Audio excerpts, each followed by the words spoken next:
Mike Tirico is going into the Hall of Fame as well. Segue. Mike hosts NBC's coverage of the Kentucky Derby. I don't know why I just went there. This Saturday, May 5th at 2:30 Eastern on NBC. Good morning, Mike. I just walked into a hallway. That's maybe the only Hall of Fame I get into, but that'll be fine. You're 100% right on Witten. He was a real blocker in the days that tight ends were asked to block earlier. He definitely is way above his stats for his performances.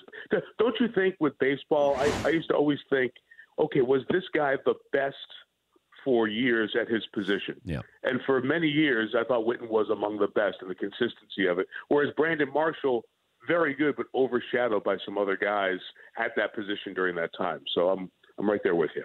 But also, you're trying to gauge now what is Hall of Fame worthy when it comes to catches. Even quarterbacks, we expect you to throw for 4,000 yards now. If you don't throw for 30 touchdowns, you've had a bad year. With a wide receiver, if you don't get 90 catches, that somehow you've had a subpar season. What is this going to do to guys who have respectable numbers? And then you have this new wave where Antonio Brown can end up second or third on the all-time reception list. Sure. It's to me, a bit of a sliding scale. And I come back to that. Instead of comparing numbers, because even in 5-year increments, the numbers can change because of an evolution of the game or the easy access passes like the bubble screens and those types of things. At least if you look at, okay, during his time, where was he relative to the other players at his position? Then it balances out a statistical oddity for a year or two. Maybe they threw a guy 110 completions. They threw him 160 balls in a year, and he caught 115 because the other receiver was hurt or they had a running game that was not as good, so they had to throw it. It balances out when you say, okay, was this guy excellent in his position? Was he elite among his peers in his position? And when other teams had to go up against him, did you put his name up on the board and say, we've got to control this guy? We've got to stop Dan Patrick in this game. Your old line, we can only hope to contain him because he's going to get his. Those are the kind of guys that separate from just a whole volume of analytics and stats. What is Tom Brady saying the other night to Jim Gray? Yeah, that was interesting. There was a lot there. That was pretty interesting.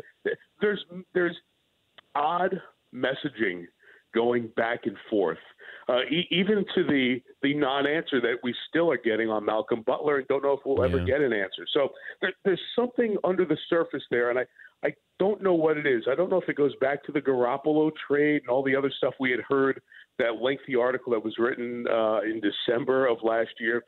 But for some reason, three very talented, terrific, championship-level people at those key spots in the NFL, owner, GM/head coach, because Belichick is really both, and quarterback. And you need that triumvirate to be great, to have a great run as an organization.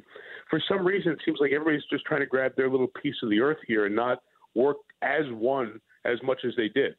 But look, they're still supreme, and when it comes down to that moment, they put it together. The problem was in the Super Bowl, as you know, you were there. It was the inability to stop Philadelphia. It wasn't the offense's fault. Brady threw for 500 yards. Yeah. So I still think it's not going to impact the performance, but something's going on there. And I'm glad Tom said, look, I still do want to play into my 40s, because that quiets that conversation a little bit.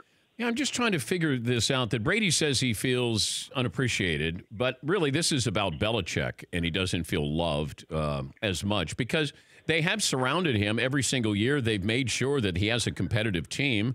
They got rid of Garoppolo, as the report or rumors suggested that, he felt the competition there. So I don't know. And look, I know that we love to – people critique what I do every day, and I understand it, and I'm going to critique Jim Gray here, but I have to single this out. I can't make it they don't appreciate you. It's who is the they with the Patriots, because I want him to say it's Belichick. Bill doesn't give me as much love as he needs to, because I do think the rest of the organization has over the years. And all the fans do, and the league and his peers do. They still speak of Brady in glowing terms, and more glowing terms than any football player playing at the age of 40 has ever heard from his peers around the league. NFL Network's doing the whole top 100 thing. Where's Brady going to be? 1, 2, 3? Who knows? But at 40, it's insane when you really remove yourself. Bill Belichick shows love to no one in those terms, and they go out and say, God, he's great.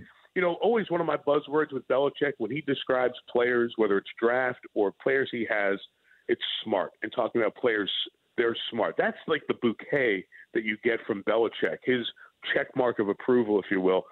He never goes out of his way and gives you all the glowing terms about guys. And perhaps it has some of the underlying seeds of the TB12 and the training and other players wanting to do more with Brady's trainer and getting him off the team plane and all that stuff, which I don't pretend to understand the lengths and depths that mattered. But I did laugh when Gronkowski is now randomly throwing out the word pliable in an interview here, which speaks right to the whole Brady stuff. Like, okay, there's a lot of wink, wink, little message, little nod going on here. It's pretty funny. Yeah. I don't know how much longer it lasts. It just doesn't feel like Tom's going to be playing into his mid-40s here. I don't see that happening, right? You can always tell Giselle doesn't want him to keep playing much longer. I saw some of, not the whole Tom versus time thing. You get that sense, but he still loves that competition. He's still great. He threw for 500 yards in the Super Bowl. He's the MVP. Yes, he's unbelievable still. So why not? I'm disappointed being here at the Derby that Gronk is not here. There was the horse, remember, Gronkowski, that was supposed to be in the Derby, developed a bit of a fever, and so you can't run him here, and they hope to bring him back perhaps for the Belmont. But as you might know, we have a whole bunch of people. We're on the air for almost 5 hours on NBC. Johnny Weir is part of our coverage, and my only suggestion was I wanted Johnny Weir interviewing Gronk at the Derby. I thought that would have been television at its all-time finest. He's Mike Tirico joining us from Churchill Downs, NBC's coverage of the Kentucky Derby Saturday, and that's May 5th starting at 2:30 Eastern on NBC. What is it about this Derby? Because I haven't heard much of it. I think that most of the, reporting or headlines had to do with a horse named Gronk. Where's the buzz here with the Derby? So the people who know, and I don't pretend to be one of the wise guys of the Railbirds, I do follow the sport a little more over the last couple of years doing this. There is a deep field of quality horses. Jerry Bailey and Randy Moss were up on the set with me for the coverage. We were talking about this last night. As many as 8 horses have a legitimate chance in their minds to win the race. And that's significantly more. Sometimes you say, well, it's a pretty balanced field. Sometimes that's cover for, well, there aren't really great horses or really good horses here. This has depth of really good horses. 7 or 8 justifies the one that is stuck out and jumped out the most. And 2 of the faces of the sport are part of the human connections with Mike Smith, Hall of Fame jockey who's only won 1 Derby, and Bob Baffert. And we've seen the Baffert silver hair at so many big winner circles over the years. But he was not in the Derby, didn't have a horse in the Derby last year. So he's back, and he's got the favorite justified. How much do you bet on Saturday? So last year I thought about it, and I didn't because it was my first time doing the show. The show is massive. And you went through the Super Bowl pregame, and you know how long those 4.5 hour shows can be. This is just about that long with the races going on in the middle of it. And I was just too overwhelmed to be worrying about betting. But then I kind of thought maybe if I'm involved in trying to bet a little bit, maybe I'll be following it even closer. So I'll probably end up putting down a wager on the Derby, but not much more. I'm not Eddie Olczyk, and I'm not boxing trifectas and looking for superfectas and all that stuff. Maybe I'll put $20 down just for entertainment purposes only. I remember covering the Preakness in the Belmont in the 80s, mid-80s, and I found programs in my attic. I went through, I'm supposed to clean out my attic, and so I went through and I found all of this stuff, and I kept everything from that, and I even marked down the program of how much I was betting. I won $48 one year on the Belmont. So I went to cash, and Andrew Beyer, the legendary handicapper with the Washington Post, he went in front of me. And I will say that he had quite a few more numbers attached to his winning bet than I did. So I think he may have won over $100,000, and I was next. Because I thought I got $48 that I won on the Belmont one year, and he went and cashed and had over $100,000. Well, one of the big things, the whole sports world is influenced by analytics and stats, and the buyer speed figures are one of the real base stats, analytic stats that people reference, talk about, and it's in the daily racing form. So people look at them all the time. So I guess that's why they're the buyer speed figures and not the Patrick speed figures. Yes, you don't want that. Is there, but have we broken it down? It feels like every other sport, we've really broken it down with the analytics. Yeah. Certainly baseball. Is horse racing there yet? I know that they've been more numbers driven than any other sport probably when trying to break this down, but is there a breakthrough there?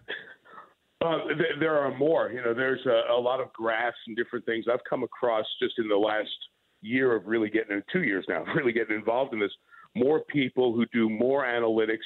If you really pull back, when you look at the racing form, and it's such an art to learn how to read the racing form. And I hope if you are involved in sports at all, you've taught your kid how to read the form, because it is pretty neat. There's so much analytics and stats baked into there. It probably was an early driver of such. And I think now that you lay over that, the depth of understanding and tracking sires and mares and the whole breeding process, on top of it, a sport that really had a great base in analytics is just adding to it with a modern sensibility. Dan, at my alma mater at Syracuse, there's a school of sport management that's named after David Falk, who was the giver for the name going on the school. And in that school, there's now a major in sport analytics. So you can now major in analytics. Can you imagine if we were kids, the way we would devour box scores out of the sporting news? If we can go to school and major in analytics, we were not born at the right time. That would have been great. Can you mention on Saturday that a horse has a high motor, Mike? That'd be kind of nice. Can you give me a high? Is there a horse who has a higher motor than some of the other horses? I'll work for a high motor. I thought you were going to ask me for passion bucket, because that, in this sport, bucket, passion, you can kind of work that in a little bit too. If you can drop a passion bucket, that always resonates. But I'd like if you can put $10 on my boy Jack, 30-1, my boy Jack.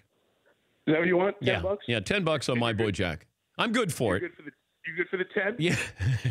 I will do it, and I will make sure that I get the ticket sent to you and Fritzy so you guys can post it and put it on social media. All right, bud. Have fun this weekend. All right, pal. All right, that's Mike Tirico. For more Dan Patrick Show, tune to Audience Channel 239 on DirecTV or download the Dan Patrick Show app.